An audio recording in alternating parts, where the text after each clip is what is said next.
Imagine a scene where mud and blood intermingle in a forest so dense that sunlight itself seems afraid to enter.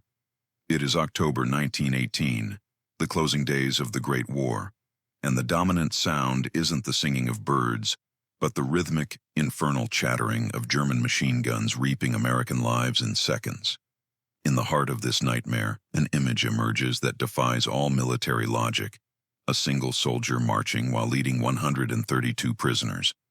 To those watching from afar, it looked like a mirage or a glitch in reality.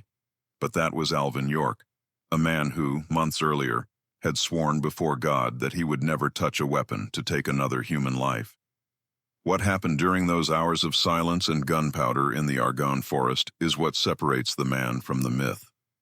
It is the mystery we will uncover now, looking beyond the medals and the smoke of the battlefield to focus on the tension of a man forced to fight against himself. York's story begins not with bravado, but a crisis of conscience. A Tennessee woodsman and elite marksman, Alvin was dedicated to the Bible and peace. When his draft notice arrived, he saw a test of his soul rather than glory. He even sought status as a conscientious objector, fearing that taking a life would be a mortal sin. Hollywood immortalized this internal struggle in the 1941 classic starring Gary Cooper, showing a young York on a mountaintop, seeking a divine answer between his duty to his country and the sacred commandments. But film can rarely capture the true weight of the silence that followed his decision, the realization that, to save lives, he would have to become the very tool of destruction he so feared. Prepare to see how the turkey hunter from Tennessee changed the course of a world war.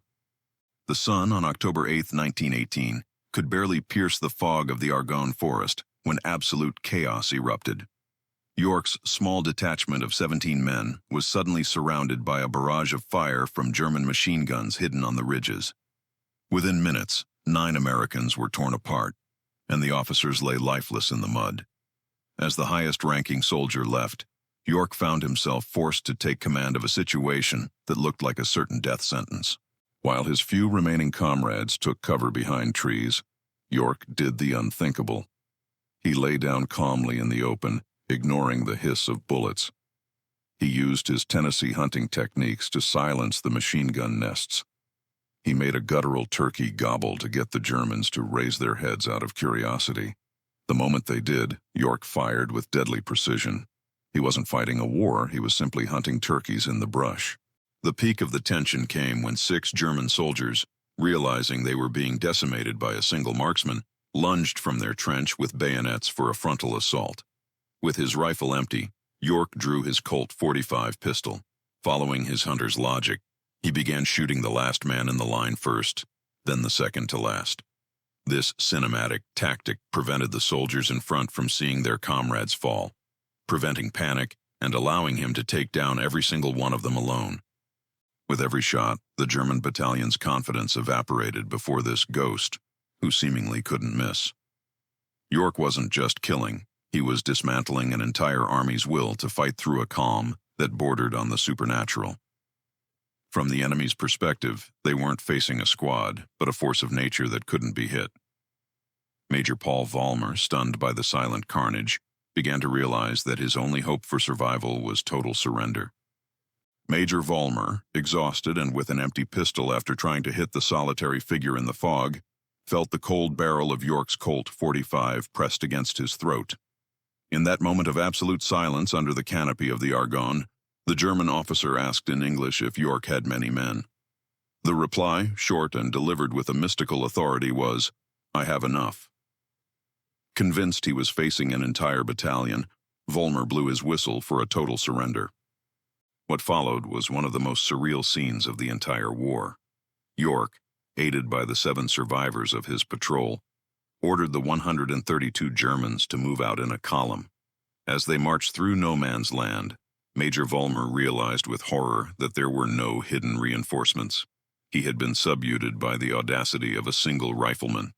When they reached the American lines, the shock was universal. Officers rubbed their eyes at the sight of that legion of captives. In the 1941 film, Gary Cooper captured the essence of this humility, portraying a York who didn't seek glory, but only peace. When asked by General Danforth about the scale of the capture, York didn't boast. He simply reported the exact number of prisoners as if he were counting sacks of grain on his farm. For him, war was a bitter duty, a tragic interruption of a life of devotion, and every medal he received weighed as much as the lives he had taken. Enemy accounts, collected years later in military archives, confirm the aura of invincibility York projected. Many Germans described a feeling of paralysis, as if their every move were being watched by an omniscient eye. York transformed the battlefield into a confessional of fire, where surrender was the only form of absolution. He returned home not as a conqueror, but as a man longing for the silence of the Tennessee mountains. Upon returning to the United States, Alvin York was greeted with ticker tape parades in New York and a level of fame he never desired. Corporations offered millions of dollars for his endorsement, and movie studios fought to buy his story, but he refused every cent. York firmly declared that his honor was not for sale, and that the blood of his dead friends should not be turned into commercial profit. He chose the simplicity of the Tennessee hills over the luxury of the big city. Instead of personal wealth, York dedicated the rest of his life to a noble mission, the education of the impoverished children of his region. He founded the Alvin York Agricultural Institute, using his influence to raise funds and build schools in isolated rural areas. For him, true heroism wasn't found on the battlefield, but in the classroom. He believed that ignorance was humanity's greatest enemy, an adversary that couldn't be defeated with firearms. It was only decades later that he agreed to the production of the film Sergeant York in 1941, on the condition that the profits be funneled into educational projects. He insisted that Gary Cooper play him, seeing in the actor the integrity needed to tell his truth. The film became a patriotic landmark during World War II, inspiring a new generation of soldiers. York proved that a man's strength comes not from aggression, but from moral clarity and commitment. The script of his life closes with the image of a man who, despite being the greatest war machine of his time, died in peace as a humble farmer. Alvin York remains in the world's collective memory as the archetype of the reluctant hero, the one who does what is necessary so that others don't have to. His story teaches us that the silence of the Argonne forest still echoes a profound truth. The hardest courage to find is the kind that chooses peace in the midst of chaos.